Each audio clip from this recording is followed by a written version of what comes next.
This is my drawing of the SEG. This is the stator, copper, iron layer, Teflon, neodymium. This is the roller. This is the axial magnetic field passing through the roller and through the stator of the SEG. This is the horseshoe magnet you see around John Sterl's SEG. This is the grounding wire, because what happens is this magnet is going to be off.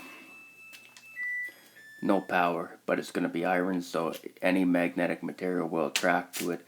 So this SEG has to carry a static electrical charge. For this reason, I'll show you. This roller right here will have to carry a static electrical charge, and it can. If you watch in my other video, this static electrical charge built up on the roller is extremely important to keep the SEG self-running.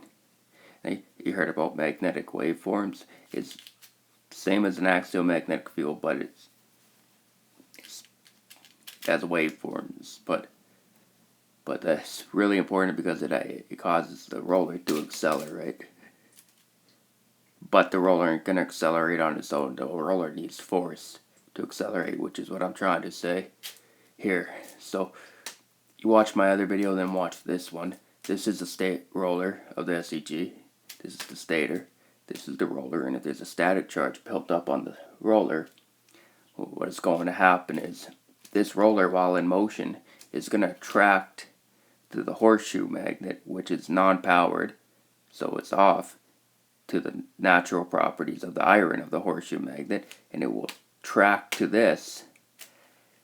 And when it moves within range, the static electrical charge built up on the roller will jump over to the terminal on the horseshoe magnet here, travel around the wire, around the horseshoe magnet, and across the wire here and to the ground, because that's what static electricity does.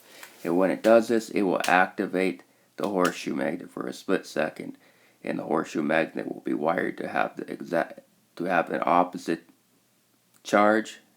I mean, to have the same charge, magnetic electromagnetic field, as the permanent magnetic field of the roller, which means this roller will attract to the off horseshoe magnet, but then when the static electricity from the roller jumps over to the horseshoe magnet here, around the wire, powering it into the ground, this will become an electromagnet, repelling the roller.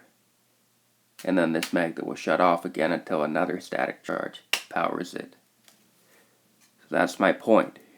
This is one of the most important reasons John Sterl has a horseshoe magnets around the roll SEG, because it won't work without them. But you need this negative terminal here, within close range of this roller, carrying a static electrical charge. For the static electrical charge to jump to this terminal here, negative terminal, and around the wire and back to the ground, because that's what static electricity does. It wants to only travel to the ground, and when it travels across the wire, around the wire, it will create a electromagnetic field, which will repel this roller. And then this will shut off again and attract the next roller. But that's my point. It's extremely important to have this, because also, if you look at the SEG, has mass. So when the SEG is moving at a high RPM, it's going to have momentum like a flywheel. When you shut a flywheel off, spin a flywheel,